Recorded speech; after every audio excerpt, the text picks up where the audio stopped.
the god of kisses. One more day, a new battle. Ares, motivated by the anger and rage that characterized him, incited a group of mortals to wage war against their neighbors.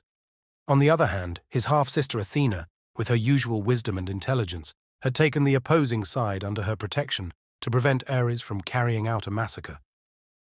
The gods were in one of the immense gardens of the Olympic palace, observing the earth. Both dressed in long, flowing white robes, with their hair blowing in the wind, the siblings eagerly awaited the start of the brawl. The two sides faced each other on the field. The captains sized each other up from the backs of their respective horses. The tension was palpable in the air, and nervousness spread among the soldiers of both commands. Suddenly, the entire area fell into profound silence. The men could hear their own breathing, and heartbeat magnified. The generals dismounted from their horses and approached each other.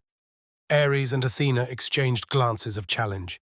The leaders of each side stood face to face, and the battle was about to begin. But as they confronted each other, something unexpected happened, something neither they, nor Ares, nor Athena, nor any of the soldiers could have foreseen. The leaders moved closer until no space remained between them, and then they began kissing passionately. Moments later, all the other soldiers followed their example, kissing their enemies, their comrades, or whoever was nearby. Everyone on the battlefield was locked in an embrace. No! Ares yelled furiously. This can't be happening! Damn. Athena said with a resigned sigh. I didn't think that what they were saying was true. We have to do something. Oh, my children, now you see that I was right, said Demeter, joining her niece and nephew. I told everyone that this was not a game. She added. But of course, as always, no one paid attention to me. Aunt, don't. Athena stopped talking just in time, before adding, exaggerate. We believed you when you told us that Kissamos had made your farmers start kissing instead of collecting. But since it wasn't hurting anyone, we didn't see any danger. We never thought he would apply it to more serious matters. This can't go on like this, Ares said, looking desperately at the battlefield, where all the men continued kissing as if it were normal. We have to do something. For the first time in our lives, we agree, replied Athena, looking at Ares. Then, turning to her aunt, she added, we have to talk to Dad. It seems there is no other choice, Demeter said with a sigh. When the group of three entered the area of the palace where the royal apartments were, they noticed that tension hung in the air. As soon as they entered the anteroom of the chambers, Zeus and Hera shared. They could hear her screams as she questioned her husband about something he had done that same day. They looked at each other, unsure of what to do. This is too important to wait, Ares said, taking the initiative. Besides, if we have to wait until my mom is in a good mood to talk to them, the end of time could come, and we'd still be waiting here. Wait there! A shout made the three of them turn around to find Vesta, accompanied by Dionysus. We know what you want to do, and we are not going to allow it. Since when can you two tell anyone what to do and what not to do? Ares asked, standing in front of them. We love what Kissamos is doing, Dionysus exclaimed enthusiastically. Kissing is good for triggering orgies. Dionysus has a point. Vesta said, rolling her eyes. Though we disagree on the reasons, I don't see anything wrong with displays of affection. This could be good for humans. You're crazy, Demeter exclaimed furiously. For the next 5 minutes, the gods were arguing about what they should do. Little by little, the tone rose, and soon everyone was screaming at the top of their lungs, drawing the attention of Zeus and Hera. Could someone explain what's happening? Asked the greatest of the gods appearing before them. What happens to everyone, Dad? Athena said. We're sick of Kissamos. Ah, but don't try to persuade your father to take care of him. Hera said sarcastically. He's very glad Kissamos is doing this. It's his perfect excuse to kiss other women. Hera, I told you it wasn't an excuse. Zeus appealed to his wife. I was under the influence of... Brother, we are sure that Hera believes you. Demeter said, downplaying the matter. The issue is that we have to prevent Kissamos from continuing to do what he wants. And what is the solution? Hera asked, looking first at Demeter and then at her husband.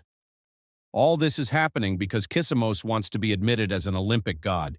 He wants me to give him the official title of God of Kisses and to invite him to live with us in the palace. Zeus explained. What? they asked all at once. Ares with wrath, Athena with true amazement, Demeter with worry, Dionysus amused, and Vesta indifferent. What you hear is true. Apparently, this is his way of striking, making your father kiss anyone, said Hera furiously. and the great king of Olympus refuses to do anything. Hera's statements unleashed a new wave of crossed arguments. None believed that Kissamos should be admitted to Mount Olympus, but the topic of discussion turned to how they should deal with him.